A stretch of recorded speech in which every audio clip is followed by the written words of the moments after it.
comparison between the two, between my position as a writer in America and my position as a writer in France. I'd be very happy to discuss that. The position which writers such as myself hold in America those positions are very lowly.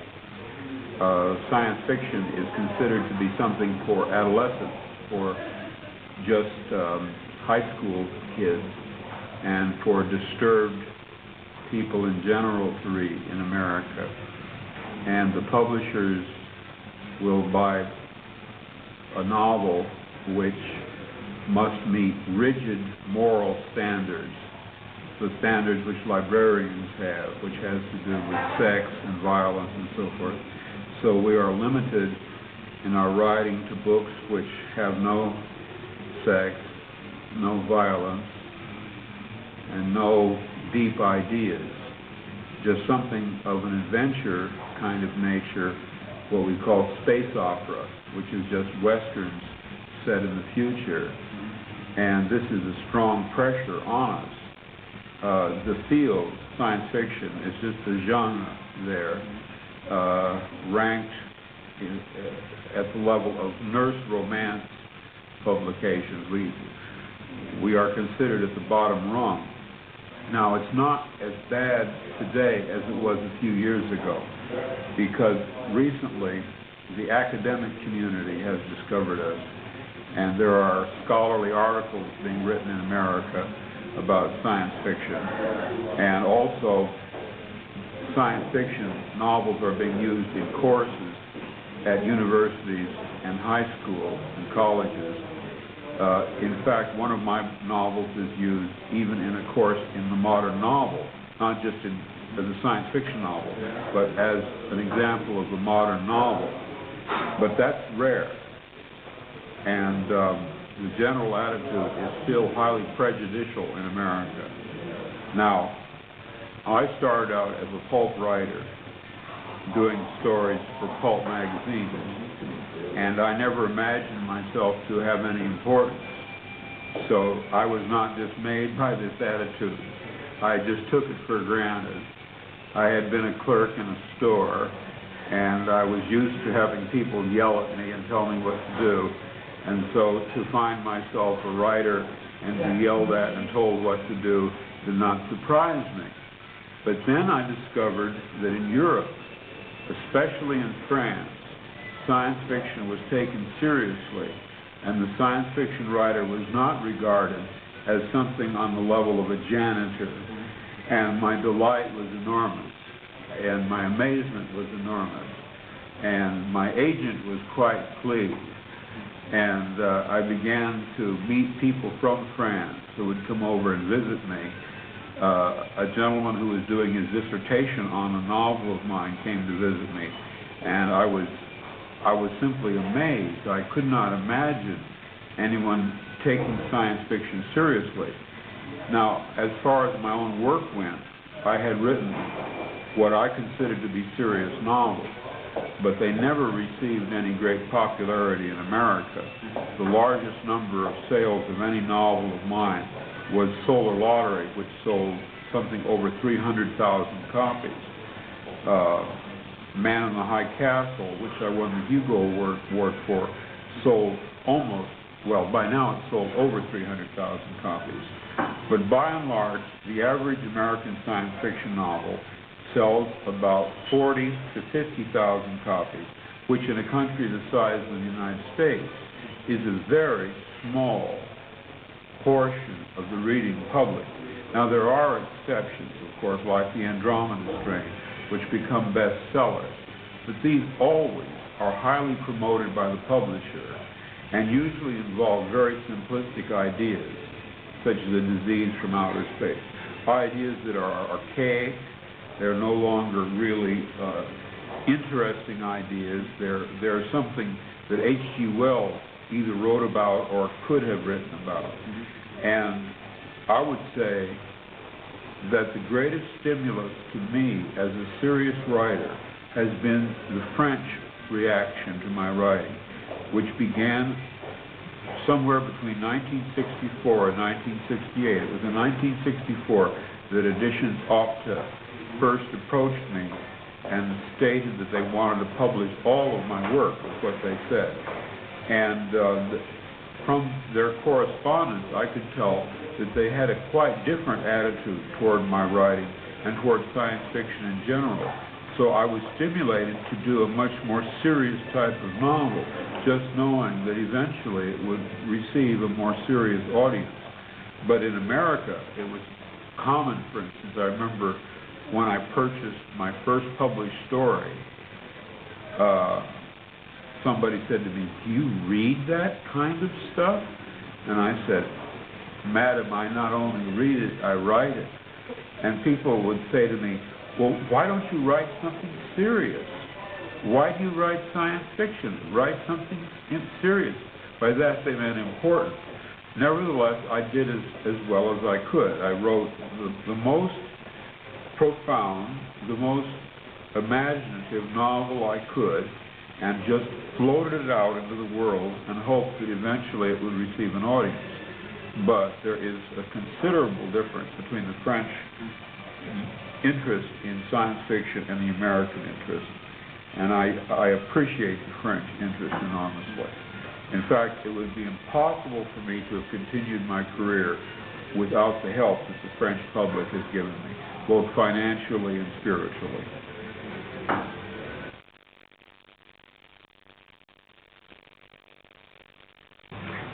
First of all, there is a major flaw in America which does not appear to exist in France. And that is, the American people are basically anti-intellectual. They're not interested in novels of ideas. And science fiction is essentially a field of ideas. And the anti-intellectualism of America and Americans prohibits their interest in imaginative ideas, in intellectual concepts. But there's another facet as regards my particular work, say, compared to other science fiction writers. I grew up in Berkeley, and my education was not limited in all to reading other science fiction novels preceding my own, such as Van Vogt or Heinlein, or people of that kind, Paget and so on, Bradbury. What I read, because it's a university city, was Flaubert, Stendhal, Balzac, Proust, and the Russian novelists influenced by the French, people like Turgenev. And I even read Japanese novels, modern Japanese novels, novelists who were influenced by the French realistic writers. And I think one reason that I've been popular in France is because the slice of life realistic novel that I write is essentially based on the 19th century French realistic novel. For instance, if I were to name my favorite novels, I would name Madame Bovary and Stendhal's The Red and the Black. Those would be my two favorite novels. Or Turgenev's Fathers and Sons. And in a sense, I was learning about the novel not from English prose models, but from French prose models. So it makes sense, perhaps, that my writing would be well received in France. A novel of mine, such as The Simulacra, for example, which contains maybe 15 to 16 major characters, is definitely derived from such French writers as Balzac. I think this applies more to me than to other American science fiction writers. In fact, I think that it's a great flaw in American science fiction writers and their readers that they are insulated from the great literature of the world, Russian novels, French novels, English novels, and the great American novels. In other words, it's a closed loop. An American science fiction writer is usually someone who has been a science fiction fan and has read only science fiction novels. So when he goes to write science fiction, he bases it solely on prior science fiction. But because I was fortunate enough to live in Berkeley, which is probably as much an intellectual center as you'd find anywhere in the world, I was not limited as my other friends who write science fiction are.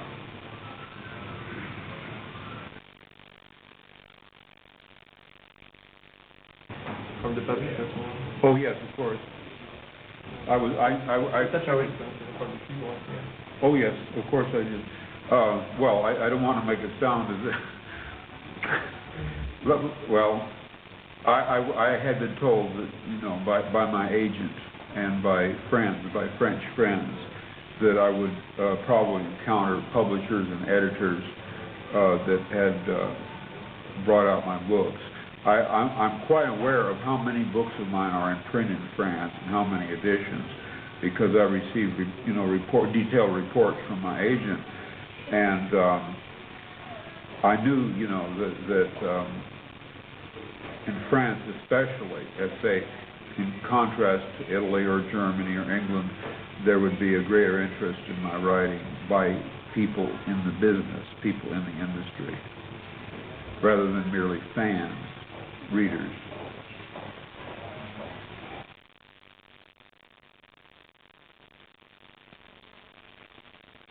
Well,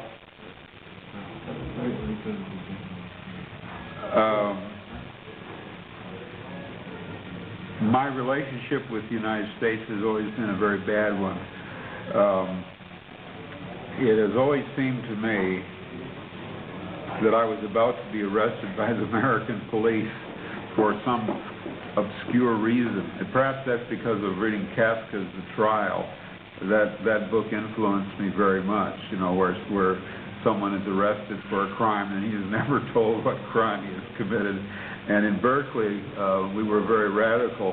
And there's a Bob Dylan song, let's see, he says, whatever it was you were doing, you don't know what it was, but the police say you're doing it again, something like that.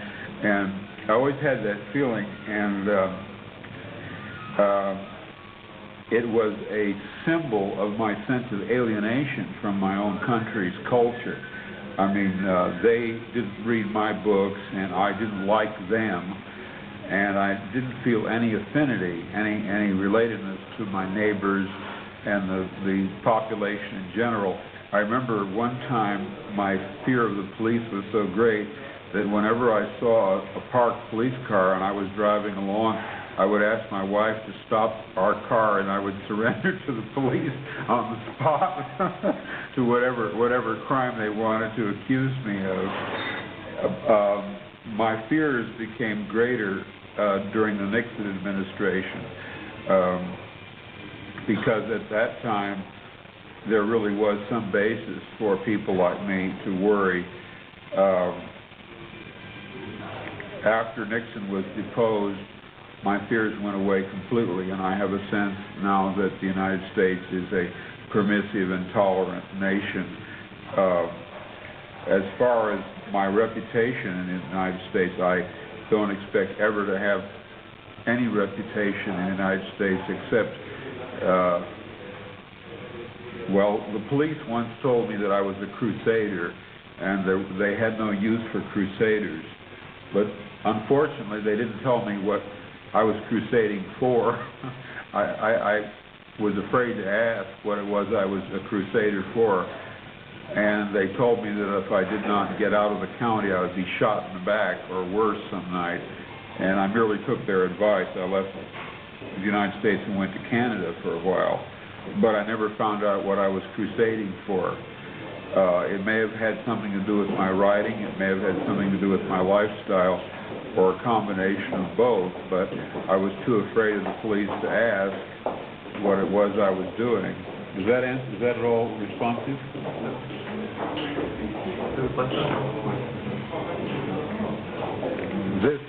This attitude of mine shows up in my recent novel, A Scanner Darkly, where a narcotics agent winds up reporting on himself, turning over information on himself to his higher-ups.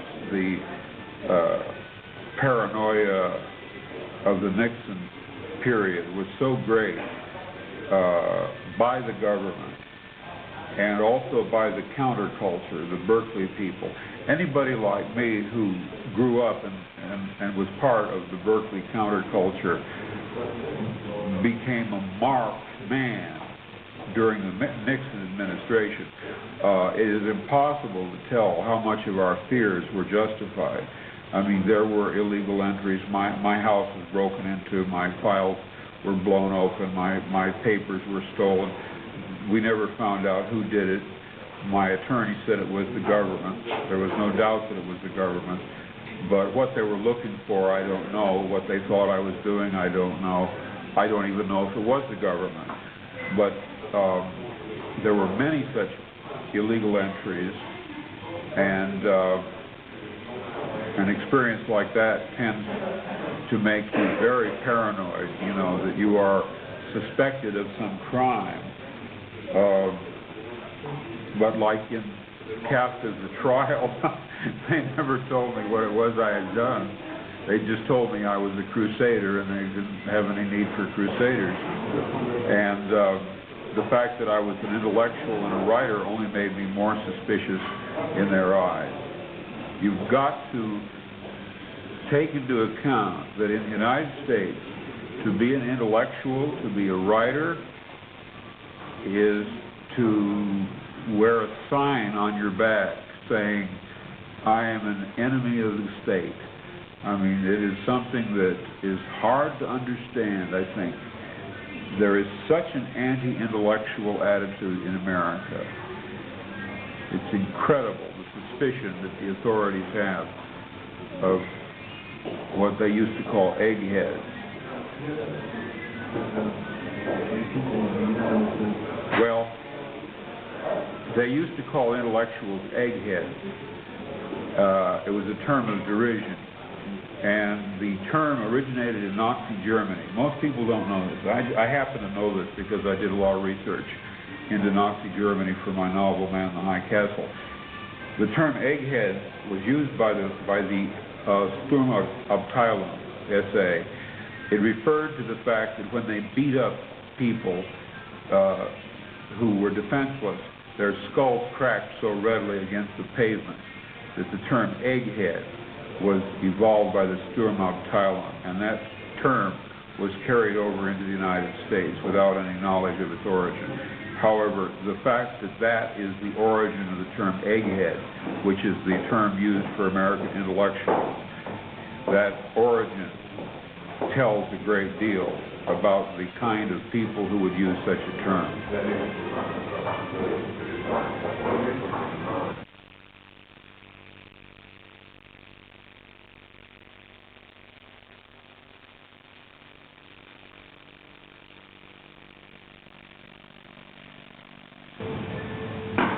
I lost that kind of apprehension abruptly in 1974 when the Nixon administration ceased to exist. I doubt if the paranoia was irrational, considering the government that the United States had. Had my paranoia been irrational, it probably would have persisted after the Nixon government was deposed. But in March of 1974, the government's program of spying on dissident anti-war intellectuals, the so-called COINTELPRO, was abandoned, and in March of 74, my so-called paranoia disappeared completely. I felt a lifting of the oppression, the sense that there was a watching police agency which was monitoring our activities. I felt that sense lift in March of 74, and has never returned. And it was in March of 74 that the CIA's Operation Chaos, which was to harass, disrupt, and keep surveillance on American dissidents, was officially abandoned. So the kind of paranoia which Michael DeMuth noted, which was real, was based on the fact that we were harassed, we were under surveillance. We really were. There was no doubt about it whatsoever. I've seen my CIA file. I've seen my FBI file. Under the American Freedom of Information Act, I was legally allowed to see both files.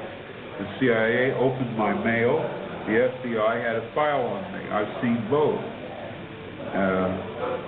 I no longer have this sense of the police activity.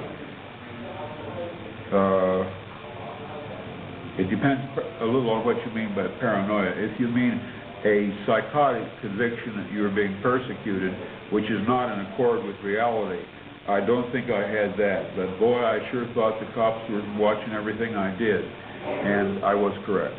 I was tipped off by the criminal underground that my house was being watched. The license plate numbers of every car that stopped in front of my house was taken. And these were not part of my imagination. These were actual events. Anyone who visited me, the license plate number was written down by the people next door. And I was told that the house was being watched and that eventually my house would be hit, my files would be opened, my papers would be taken, and so it came to pass.